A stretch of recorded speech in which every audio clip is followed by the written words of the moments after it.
So I'd like to introduce to you community mapping, what it is, why does it work, and how to get involved. So a bit of housekeeping to start with. Well, welcome to the session. It is being recorded, and during the session, we'll cover that, what it is, why does it work, we will answer any questions. So to manage your expectations, it's a session that we really would quite like you to be involved in and to ask as many questions as possible. We've done community mapping, and we've been involved in community mapping now, gosh, for me, it's 11 years since I first started, and actively with our platform for 5 years. So if you have any questions, please do ask. We can even invite you to come up to the stage to ask. And if you want to contact me, my email address is here, and I also, and I'll share it at the end, and it's also been shared in the alerts. So please do ask any questions at any time. And Andy, just to say to you, if questions come through during the session at that right point, then please do ask. Now I've got a presentation here, and I'm Jackie King, and I'm the founder of If Everyone Cares CIC, who've created aDoddle.org. I think part of me this morning would actually like to give you the bare bones of this and then go into the questions, because for each of you, you might be interested in community mapping from a different perspective. It could be social prescribing, it could be you're a local charity or you're a council and you want to see how you could utilize it for your area. You could be a church or a diocese that wants to have it in their area so that they can share with their community what's going on. There are a multitude of reasons as to why community mapping is. And I'd just like to say that for each of us, we're all so much more than others see on the surface.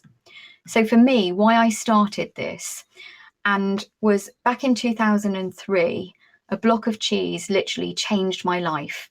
And for any of you that I get to know afterwards, feel free, you can ask me. I have no problems in explaining that situation. But back in 2010, I was actually a trainer helping people who'd been out of work long term due to illness and disability. And I absolutely adored my job. I was in the role of helping people to rediscover their confidence and self-esteem so that they could move back into work. And then one day, one of my managers told me that a number of my clients were no hopers and they could no longer come in. And I found that pretty devastating. And actually, I quit my job, because one of the things that I had seen was, for all of my clients, had they been able to find and access help and support earlier in their journey, for many of them, they wouldn't have reached the crisis point that so many had. I met people who tried to commit suicide. I met people who'd lost their homes, whose families had split up. I met others that the knock-on effect, their confidence and self-esteem had created what some would call mental health issues. But in all honesty, it was just a set of circumstances. And had they found help and support earlier, perhaps it wouldn't have reached that level. So for me, I wanted to try and work on something that would actually help people to find what help and support existed within their communities. By 2010, I was actually working with a couple of people who'd been my ex-clients, and we put the idea of creating an interactive community map into the 2012 global Sir Richard Branson and Virgin Unite Challenge to Screw Business as Usual. And it was set over 4 months. And at the end of the 4 months, our idea of creating this map had been voted third by the public from ideas from all around the world. So we realised it was something that was needed, and we even had people from other countries contacting us saying, when you've done this, we need it in our country too. So now if we look at where we are today, the long shadow of COVID-19, communities, being able to connect them is perhaps even more important than it was 12 months ago, 5 years ago, 10 years ago, because the impact of it is going to affect so many people and so many lives. So I come at it from an area of passion. So let's think about it. It's easy to go to Google Maps to find a hotel or a restaurant virtually anywhere in the world. And within a few clicks, you're able to make a quick and informed decision. Yet when it comes to searching for charities, community groups, projects, opportunities in your local community, it's really pot luck as to whether you find anything or whether you speak to somebody who can tell you it's there, because there is no single place that brings all of this information together. There's no social infrastructure for it. To be able to find that, there are a multitude of directories, some of them quite good, you know, and we've seen some really great examples, and some of them that you go there and you find something and you think it's going to be help and support, and then you realize that project no longer exists. So imagine how it feels when all you need is to find help for either yourself or for a loved one or for a colleague, and you just can't do it. So everything that we do is about helping to connect people and communities one click at a time. So there are 50,000 charities in the UK. Then there are even more community groups, projects, social enterprises, but nothing that brings that information together. I've already mentioned Google Maps. Did you know that disconnected communities are said to be costing the country £32 billion a year? That was a report that was done with Eden Project Communities. And another report done by Joseph Rowntree Foundation a couple of years ago was that poverty is said to be costing the country £78 billion a year. And every single pound of that is connected to impact on somebody's life. So where did we start? We started with research, simple conversations. We really listened, and then we listened some more. We then asked different questions based on what we'd heard from people, and we kept iterating, so saying this and putting these suggestions forward. It became a real cycle. So we started each time again. When we got some answers, we then went back and we talked with more people and listened some more. So every element of what we've built has been built based on listening, hearing, seeing what did work for some people and seeing what didn't, and why many mapping projects have actually collapsed within the first couple of years. We are, if everyone cares, CIC. So we're a community interest company, and part of within our articles of association is, in the future, at the point that we make profit, that profit is going to be reinvested back into communities via existing community trusts and foundations. So everything is about community. So our starting point, feedback told us that often when people were facing crisis, they actually struggled with where to know. But actually, when we were doing our feedback, because we wanted to create a platform so people in crisis could find help and support, but actually those people that we talked to said they wouldn't use a platform that was just being based on crisis. We then realized from talking to more and more people that actually exactly the same data would benefit many people and many sectors within communities. So if you think about it, the same data actually helps if all of this data is brought together in one place. Existing charities, community groups can connect with each other. It will help them to collaborate, to share resources, tools, strategies, to reduce duplication. It helps people who are looking for volunteering opportunities to find opportunities of where they can volunteer within their community. It helps local businesses to find local projects and charities to support. It helps key decision makers to see what exists in their own community already. But most importantly of all, it helps people who need help and support to find what opportunities there are for them, or it helps their families or their work colleagues to find it. So the real need is helping to join the dots with the data. And there are many entry points that I've just said. It's about giving easy access to information, facilitate collaboration, reduce duplication, support the growth of more resilient communities. And it's about leveling up, because if you think about it, the great big organisations are usually quite well known. So Shelter or Age UK. But what about the smaller community groups and organisations that actually really work at the grassroots level within a community? Well, their pinpoint on a map is exactly the same size as for a bigger organisation.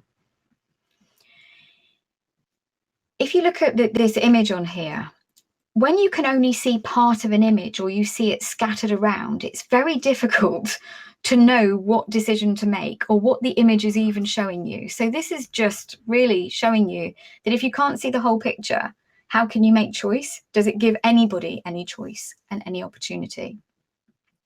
So we're introducing the UK's first growing network of area-based community maps, and we would love to ask each of you, please, I don't know whether you're here from a local authority, whether you're here because you're a local organisation.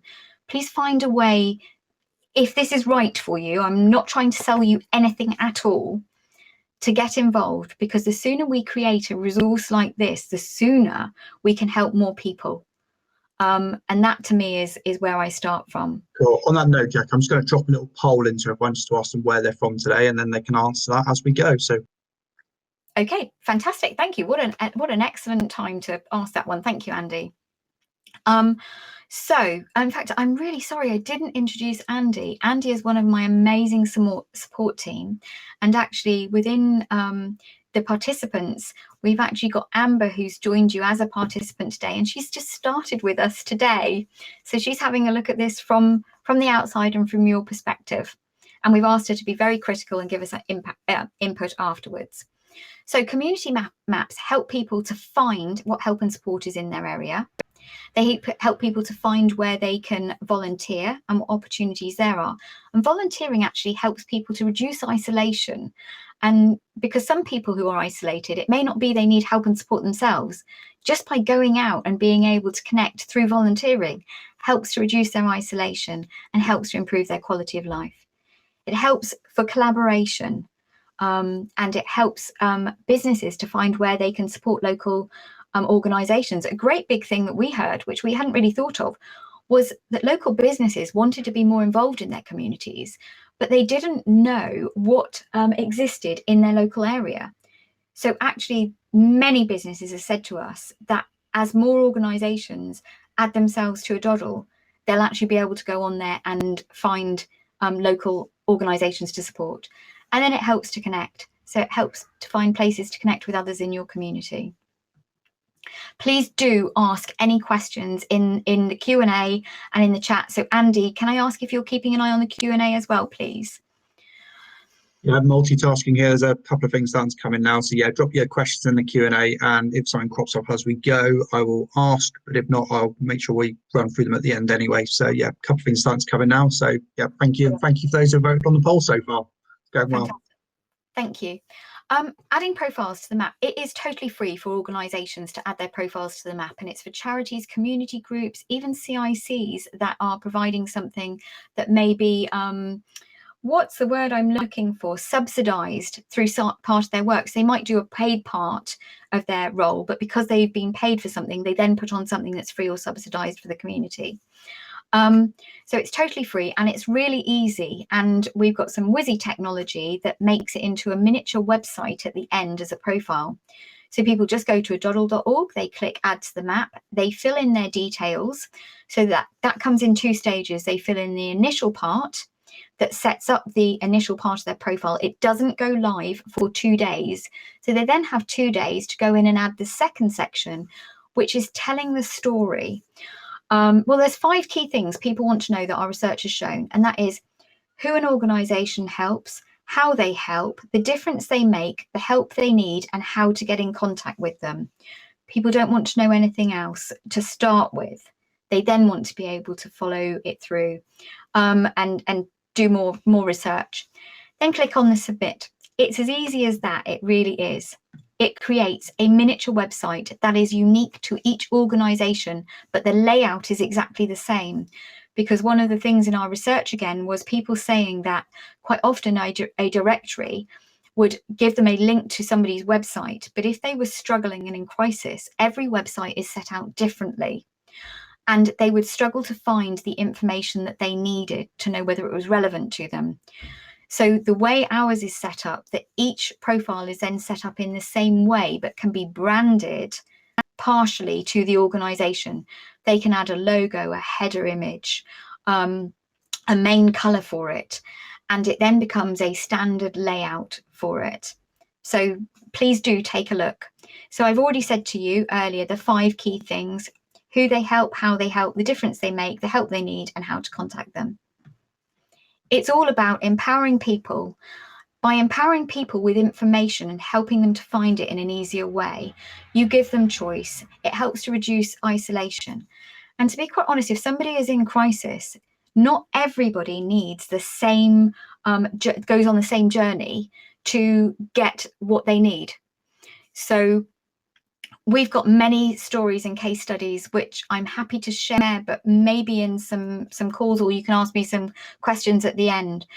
But if you imagine somebody who's feeling isolated, for them, it might be they need to go on and just go and volunteer rather than go to their doctors because they're starting to feel depressed because of the isolation. They could find an opportunity to volunteer, or just a community group to go and connect with them, the local history group or camera club. Or it could be that they need to find somewhere that can actually give them support for a while. So everybody's journey is unique. So we started off by creating aDoddle.org as a UK-wide map. And the more we listened to research, people said to us, this is great and it's fantastic to bring the information together, but actually we would like a map for our area. We would like to go onto the map and feel that it's based on us and our community. So 2.5 years ago, we started doing our trials, and we worked with 3 different areas and did area-based community maps. And just over a year ago, on 3 days after the first lockdown came in, we were actually launching our 4th area-based map with in conjunction with Bournemouth University. And so we changed it from an in-person event to an online event, which the students held. We now have, as of today, 82 area-based maps. Some have got lots of pinpoints on and some have got none, or 1 or 2. We have a unique traffic light system. Do you remember I said to you earlier that, and I might be saying something that's in another slide, but I'm going to skip to it now, that people would go onto a directory and then find that this thing no longer existed. So we use a unique traffic light system. If a pinpoint is green, then it means it has been updated by the organisation in the last 6 months. If it's amber, it's 6 to 12 months. And if it's red, it's over 12 months. That means instantly the person looking at the information can know how much they can trust it. So it actually helps to avoid that thing of finding something that you think is going to be great for you and then discovering it's actually closed down. Now, I'm going to be really honest here. At this moment, we have got quite a few red pinpoints on the map, but we are allowing for the fact that so many organisations have been, in effect, firefighting for the last 12 months. And so we're going to be working with organisations over the next 3 months to help them to get their profiles back up to green. And then we'll be removing any that sadly a number of organisations will have gone over the last 12 months because of funding issues. And yeah. So our area-based maps, from listening onto that, we've identified 400 plus key local authority areas. And our goal is that we will actually work with partner organisations in each of those areas, and they can actually take over the main part of running that individual website and map. So say, for example, there was a flood in their area. They could instantly update the homepage on that website, which is connected. They could put the key bits of information that need to be put on there. And then they can point people to the map and say, and now go to the map, and you can see the different organisations of where you can get help, where you can help the organisations, etc. And so we want to work with organisations in that way. We do not know people's communities as well as they do. And we want these area-based maps to be owned by the communities, and we help providing the technology for them. All the maps are connected. And so if an organisation is on one map, but they can then be filtered, they come into another area, they only have their details once, but there might be multiple access points for people to be able to find the maps and come in. So say, for example, one of our sponsor companies, a firm of solicitors in Bournemouth, for one of the maps there, they've actually got a map dropped into their website as well, so that people can find the map from there, because the maps can be dropped into any existing website as well. So there really are multiple access points. I'm going to stop on that point there, but if you have any more questions, please ask, because it's really wide and varied. So people can come in and they can find the maps from the main aDoddle one. They can come in, they can look at the UK's main 12 regions. So for example, the Southwest. So at the moment we've got 25. Well, actually that's gone up over the weekend because we've just added some more maps. And they can literally click on the map area for their link for their area. Then they come into a map, which at the moment we've got them, they're branded as us and aDoddle, but as we join with partner organisations, this homepage will change to be about the partner organisations as well. So you can see here some green pinpoints, some amber and some red. People can see the results in a host of different ways. So we realised when we did our research initially about community mapping and directories, people already have a behaviour of going to community maps. Most people know about Google Maps. So we weren't trying to teach people a new behaviour. They already use maps already. So people can come in and they can view it as a map. And they can click on any one of these pinpoints and then see a summary of the organisation. And then if they click on the name of the organisation, they can go to their profile. They can bring it down by a radius, but they can choose to see it by list or map view. And if they choose list view, here you are, here's a list view. And we also chose to select it by the last updated by, so that people could see only the ones that had been updated recently, so that they knew that. And then it will come down, you know, it'll go from green to amber. The government's plan from last year, I think it was, said that by stretching our ambitions and engaging with and learning from people and communities all over the UK, we will create long-lasting economic and societal benefits for our country. That's the power of communities.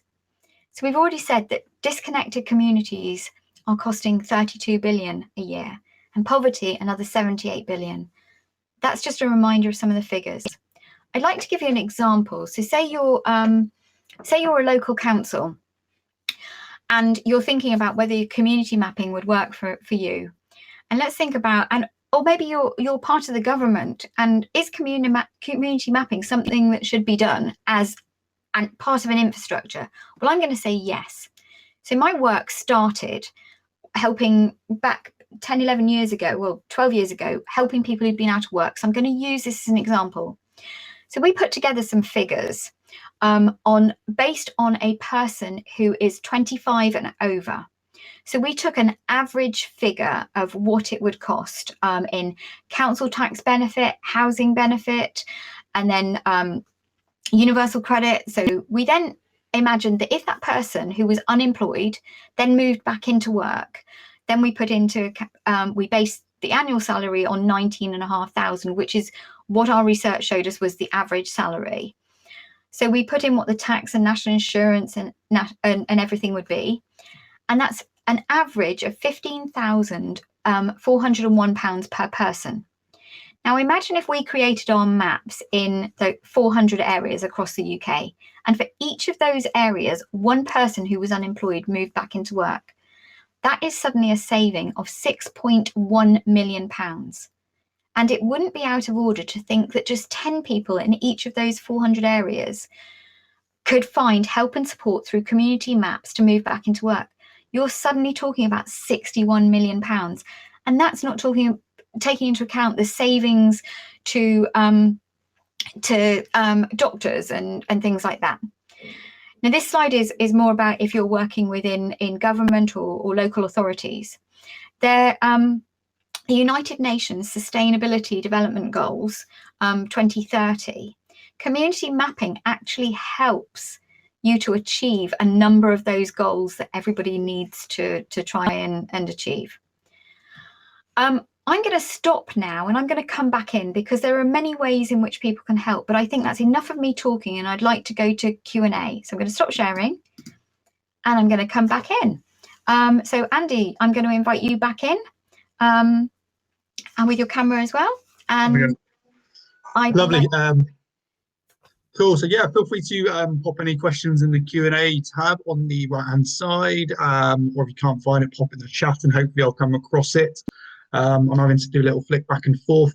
So yeah, feel free to type away. There's a few questions come in. There's actually something that I've just tweaked because someone's put a few comments in there. great. First question, because I know it wasn't answered in the presentation, there's one that people like to answer, is how much does this cost for an organisation, charity, community group, etc.? I'll just add a little bit, a few bit in there to be part of the map. It doesn't cost them anything. It's totally free for charities, community groups and organisations to add their details to the map. And we have no plans in the future of making it that it is anything that is charged for the charities, community groups and organisations. The way that we are funded at present is we have sponsorship from local companies for area-based community maps. So if you're a local company or you know a local company and there is or isn't a map in their area, please get them to get in contact, and then they can sponsor it, and that helps to fund the work that we're doing. Yeah. Brilliant. This isn't officially a question, but I've just obviously been chatting to some people in behind the scenes, and there is there's someone on the call today that works with something very similar, helping homeless people find help in their area, whether it be meals, support, shelter, etc. I did have a little hop on their website, and I think we've got exchange details anyway. But any examples of how we're currently working with similar type of organisations? So I say lots of good stuff going on, but how's collaboration happening with aDoddle at the moment? Oh, there are lots of work that's going on. So with partnerships and organisations. So at the moment we're investigating as to how we could maybe create some APIs with organisations that have already started to set something up. We've got a couple of organisations who had already started the process of working on building something, and they are realising that actually if they can come in and join a mapping platform that is there already. So we're working together to work out what bits they need that might not already be there. And so one, for example, is around environment. So they had actually already done a certain amount of work in development, and then they realized that this platform was here, and that by connecting with us and working on ours, so they're actually putting what they were doing already on hold, and we're working on a pilot program to see how it works with here, because their thoughts were that actually that information is then available across the UK. Now, we're not saying that we're perfect, and we don't want to take over something that somebody else is already doing. But if one of the ways that we can do it, and so say, for example, Food Aid Network, we're working with a Food Aid Network, and they only want to show the anything that's related to food aid in their area. So we've given them the code for a map that has been dropped into a website that will only show the organisations that they've invited to add their information. So they're organisations that they know, that they've verified, and those show on their map. But at the same time, they're happy for that information to be public on aDoddle as well. So that is also, those details also get added to the main aDoddle website and can be found through multiple other entry points. Now, we've got some organisations that don't want that data to be visible on the main aDoddle website, and that is also possible. So for the homeless, I mean, if I would love to have a conversation afterwards. I'm just seeing in the Q&A yours, and I haven't found it before, so I would love to take a look. I'd love to have a conversation, and if there's something that we can do, because the more entry points, the more places that people can find and access help and support when they need it. And especially, I mean, if you think about homelessness, the more ways that they could find it in a local library, or I don't know, there are so many ways. We would love to connect and see if there's something that we can do. Please do be in contact with us. We wouldn't be wanting to take over what you're doing. And I think that's really crucial, because you have a better knowledge of it than we do. So we're all about collaborative relationships. And I don't know if that's answered the question, but there are multiple ways to use the aDoddle maps. They can be dropped into any website. They can be used internally for teams. So say it was social prescribing that only wanted to show organisations to their teams that they've checked and they've verified. They could be used. We're working with Exeter Diocese to have a map for them so that they can see all of their community programs that they've got going on, but also in the hope that maybe other people might come in and find that. So it's not based around religion, it's actually based around what help and support is there in the community at the moment. Good stuff. Yeah, already exchanged email addresses, so that's all good. So we'll make contact. Just a bit of a heads up for those. Obviously, feel free to ask questions in the question box. We will be hanging around after the session on the networking table, so you can join us for a little kind of casual chat if it's easier to ask it in person. Or I'll drop Jackie's email into the chat box in a minute as well, so you can contact later. Are there any other questions in there, Andy? Because actually, what I would love to do once we've done the questions. So one of the things we haven't explained is you might have come straight into the session. One of the beautiful things about AirMeet is that if we click a button at our end that says take a break, you go out and there are some virtual tables that we can network around, and you can actually sit with your camera on or off, but you can talk and ask me questions directly at a table. So I would love to invite you to be able to come and do that in the Q&A. So Andy, if there are any other questions there, otherwise we'll go into that take a break session for as long as people want to ask questions. Yeah, there's just a couple of questions, and like I say, it's just kind of in terms of how can businesses get involved, and very similar, how can local authorities get involved? I think that kind of covers a couple of questions from people on the. Okay. Brilliant. So businesses can be involved preferably through sponsorship. That would be wonderful. And sponsorship is not hugely expensive. We are saying to businesses at the moment that they can make a donation that is based around what they can afford, because it could be a smaller business. For each area map, we have 4 business sponsors. And so say, for example, we got one solicitor, that would be the only solicitor that would be sponsoring on that one. So it's only one from sort of each category. If we got one restaurant, it would only be one restaurant. So actually there is a key part there. For councils, we're starting to do some work with a couple of councils, but it's all still in that early stages. Please get in contact, because we're learning at the same time what it is you need, and we literally iterate. So if somebody comes and says this is what they need, we look at where it is on that map of our journey for the technology, and we'll put it in there. If it's something that they want now, then it might be something that we say, okay, this is going to cost this much. But any technology that we do, we make it available for all of the maps across the board. So it's never hugely expensive. But we're also working with a couple of organisations. We are not charging anything with them. If they can offer us a really good partnership that's going to help to build the maps in those areas, that is also a potential while we're doing that, if they agree to give us the feedback so that we can make them better. I did see somebody asking, will it be available afterwards? Yes, the point to where we go to the take a break to the networking sessions, all of that will be recorded. And I'll take off the first bit from where we had our 3 minutes of waffle before we started properly. Yes, it will be there. So please do. It will come out through Digital Leaders, but if you want it directly, send me an email and I will send you a link as soon as it's done, so you've got